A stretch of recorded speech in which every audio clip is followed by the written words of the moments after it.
There was a time when smartphones were simpler. There were flagships, mid-rangers, and budget phones. Now there are smartphones in almost every price category, and what's more overwhelming is the number of choices we get in these price segments. And with flagships getting more expensive, there are these premium mid-rangers in the market, also kind of crowded.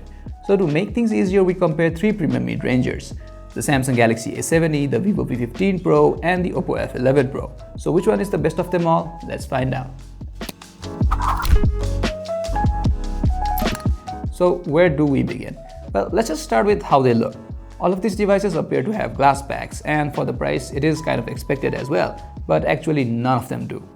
They all have a plastic construction, and although Samsung calls their construction plastic, it feels the same. Maybe an extra point on the slightly new construction, but again, the A70 feels a little bit cheaper in the hands compared to these two. The Oppo F11 Pro and the Vivo V15 Pro have more or less the same construction, and they don't have a notch up front, going for these pop-up cameras instead, so they win. But between these two, I like the color better on the F11 Pro, and if you choose the Marble Edition, well, it's no contest. So Oppo F11 Pro wins the design and build. On the display front, the F11 Pro loses the hand right away, because it's the only one with an IPS LCD panel, while the other two sport Super AMOLED. Now of course, that doesn't mean the F11 Pro's display is bad, it's just not as good as the other two. Between the other two, the A70 gets a taller 6.7-inch display, which is better for multimedia. It comes with a tiny U-notch, but that is forgivable, and while the V15 Pro comes with a true full-screen display, the colors on the A70 are simply better.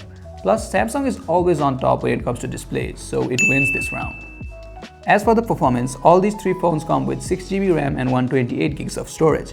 The Vivo V15 Pro and the A70 run on the Snapdragon 675, whereas the F11 Pro runs on the slightly inferior Helio P70.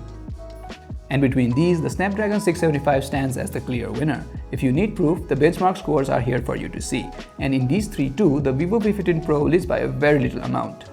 But benchmarks are not the full story. To compare the performance, we also did a speed test of these phones. Here, the F11 Pro takes the longest to load the apps, while the loading time is more or less similar on the other two. What we did was, we finished loading a set of apps and reopened them again in reverse order, as these speed tests go. And we found that the RAM management was better on the V15 Pro. It did not reload any of the apps, including heavy games like PUBG either. The A70 on the other hand reloaded some heavy games like PUBG and Subway Surfers. However, it was the worst on the F11 Pro, as it reloaded many of the apps, even ones like Fruit Ninja and such. Now checking the read-write speeds, the A70 is the better one here, but considering the other benchmarks and RAM management, this round goes to the V15 Pro. In terms of software, however, the clear winner here is the Galaxy A70. It comes with a new One UI and it's a lot better than the UI of the other two. It gives you a cleaner user experience, better navigation, and lesser bloatware. Oppo's ColorOS and Vivo's FunTouch OS are both pretty heavy and don't provide as good of a user experience. While Oppo fixed its UI to allow swiping to cross out notifications, Vivo's is still a clone to the iOS, and a half-baked iOS at that.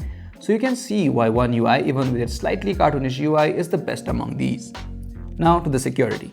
In this department, the A70 and the V15 Pro come with in-display fingerprint scanners, while the F11 Pro features a physical rear-mounted sensor. And as it is with these physical sensors, the F11 Pro is blazing fast and highly accurate.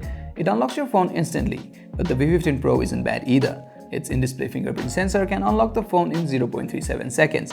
Now that's a tad bit slower than the F11 Pro, but it's still pretty fast. And then there's the A70. This one didn't seem to really think about including a faster sensor here at all. It takes around a second to unlock the device, and that is really frustrating. Even its face unlock is slower compared to the other two devices, so this one is out. Among the other two, however, it's the F11 Pro that's the fastest in unlocking your device. But since the V15 Pro is not behind and employs a newer, more advanced tech in it, the point goes to the V15 Pro. Let's compare juices now. The V15 Pro packs a good-sized 3700 mAh battery, while the F11 Pro has a large 4000 mAh unit, but both offer similar backup and similar charging speeds. But the one in its own league is the Galaxy A70. It's got a huge 4500 mAh battery, and that too comes with a 25W adaptive fast charging. The battery lasts almost 2 days on single charge and charges from 0 to full in around 1.5 hours. So it's a clear winner in this aspect here. Okay, so lastly, we compare the cameras, and these have been by far the most difficult aspect to compare in these three phones. But we've tried our best, and here are the results. Take a look at few of these images here. Now, if we surf through some samples, you can see that the images from the F11 Pro and the V15 Pro are slightly oversaturated, while the A70 gives you washed out colors. The oversaturation is more pronounced on the V15 Pro. It may be the result of overprocessing or something, but sometimes it gives you pictures so highly oversaturated that you kinda don't even wanna look at them. But in some scenarios, the popped colors look a lot better. Of course, it can result in unnatural looking images, but sometimes it looks very pleasing to the eye. Also, the V15 Pro nails the details, sometimes outdoing the other two phones as well.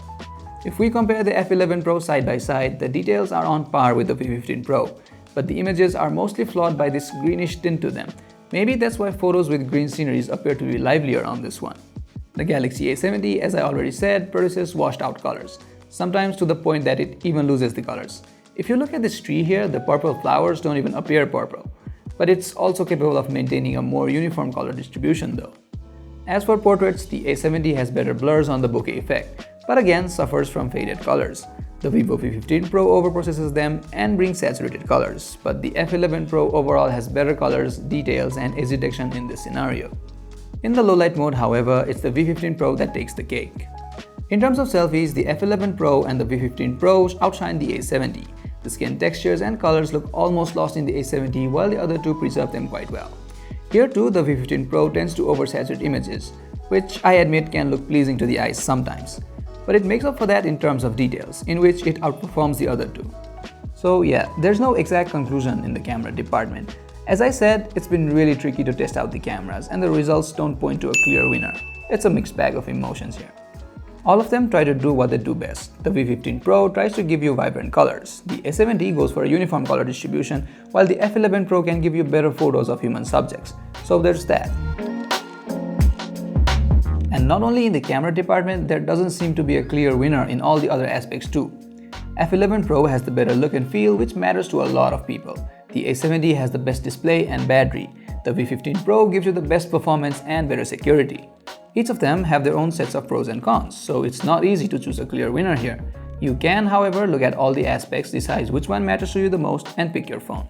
This has been the battle of the premium mid-rangers, so which one would you prefer? Let us know in the comments. Also, do subscribe and hit the bell icon, and if there's any feedback, please comment down.